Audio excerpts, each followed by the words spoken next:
Bonjour à tous, on est sur l'atelier de permutation des pompes. Donc le travail est simple, c'est un peu comme ce qu'on a fait autour de la vanne automatique. Il y a des moments où pour entretien, pour réparation, pour avoir une mesure égale des pompes, on va passer d'une pompe à l'autre, c'est ça qu'on va faire aujourd'hui. Évidemment, on ne veut pas perturber le procédé. Fait que ce qu'on veut, c'est passer d'une pompe à l'autre en perturbant le moins possible le procédé. En l'occurrence, ici, je suis autour de 9 gallons par minute. Moi, je vais regarder ce que j'ai ici, mon débitmètre, de façon assez constante, pour garder tout le long de l'opération mon débitmètre de façon adéquate. Cependant, avant de commencer ça, je vais m'assurer que ma deuxième pompe est prête. Mon objectif ici, c'est passer de la pompe 602 à la pompe 601 en nuisant le moins possible au débit et arrêter, isoler, drainer la pompe 602 à la fin de l'opération. Donc, ma 602 est présentement en fonction. Elle prend de l'eau d'un réservoir, elle pompe cette eau-là, refoule l'eau ici et elle passe dans le monomètre pour venir chauffer la chemise du réacteur. Mon objectif à moi, c'est de passer simplement à la deuxième pompe. Avant de démarrer ma deuxième pompe, j'ai quelques vérifications à faire autour de elle. Entre autres, est-ce que mes manomètres à l'aspiration et le refoulement sont ouverts? En l'occurrence, c'est le cas. Est-ce que mon refoulement est fermé? Est-ce que mon aspiration est fermée? C'est le cas. La deuxième chose, je veux remplir le corps de pompe. Je ne peux pas remplir le corps de pompe par l'aspiration. Étant donné que la première pompe est déjà en train d'aspirer, si je fais ça, l'eau n'ira jamais dans mon corps de pompe.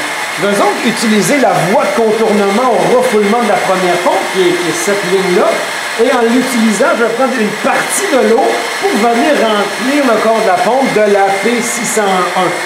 Je vais donc le craquer légèrement et venir ouvrir ici. Et j'ai mon rotamètre ici qui va m'indiquer si mon corps de pompe est rempli ou non. Je le vois tourner, c'est une petite hélice qui tourne comme dans les anciennes stations-service. Alors je vois très bien que mon corps de pompe est rempli. Je peux fermer ma voie de contournement. Je sais maintenant que cette pompe-là va être prête à l'utilisation le moment où je vais en avoir de besoin. Cependant, quand je vais ouvrir cette pompe-là, je vais évidemment me retrouver avec un débit supérieur. Les deux pompes vont pomper. Moi, je l'ai dit, je ne veux pas avoir de débit supérieur. Alors, ce que je vais faire, c'est m'assurer d'avoir le moins de débit possible en venant fermer elle constamment au fur et à mesure où je vais ouvrir celle-ci. Moi, je connais bien les vannes. Je sais très bien que les premiers tours, mes débits ne changeront pas. Donc, ce que je cherche, c'est, je vais tout de suite chercher ce que j'appellerais, moi, le point de rupture. C'est-à-dire que je vais fermer cette vanne-là jusqu'au moment où je vois une baisse des débits. Alors là, à ce moment-là, je vais savoir précisément que quand je vais fermer ce vanne-là pour ouvrir l'autre, les débits vont rester plus équilibrés. Je vais donc regarder mon débitmètre, puis je vais vous donner des indications. Vous voyez, je vois toujours 9. Je suis en train de fermer la vanne, puis je vois toujours 9.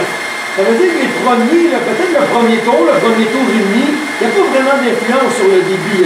C'est normal. Donc, je ferme, jusqu'au moment où je vais voir les débits baisser. Ça va être mon point de rupture, c'est ça qui va me permettre de garder mon débit le plus constant possible. Je vais donc fermer, je suis toujours à 9, 9, 9.1. Vous voyez, je peux fermer pas mal.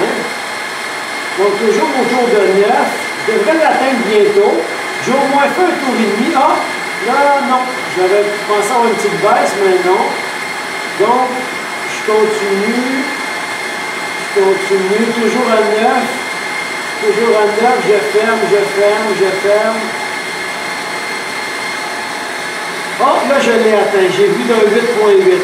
Donc, je reviens à 9 doucement.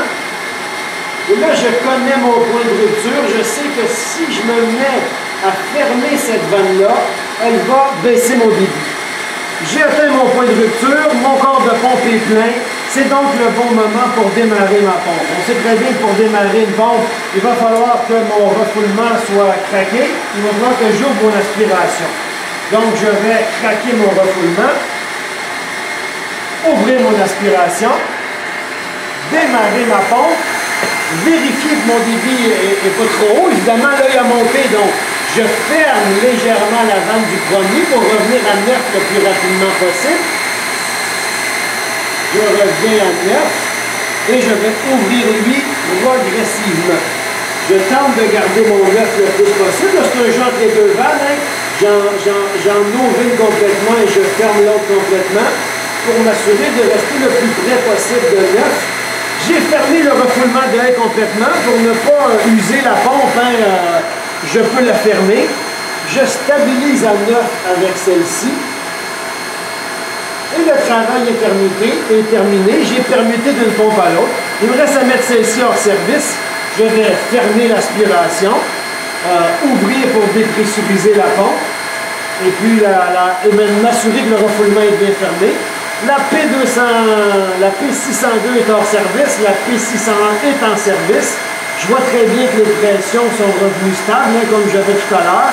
Et puis, le travail est fait, j'ai réussi à permuter mes deux pompes. Merci, bonsoir.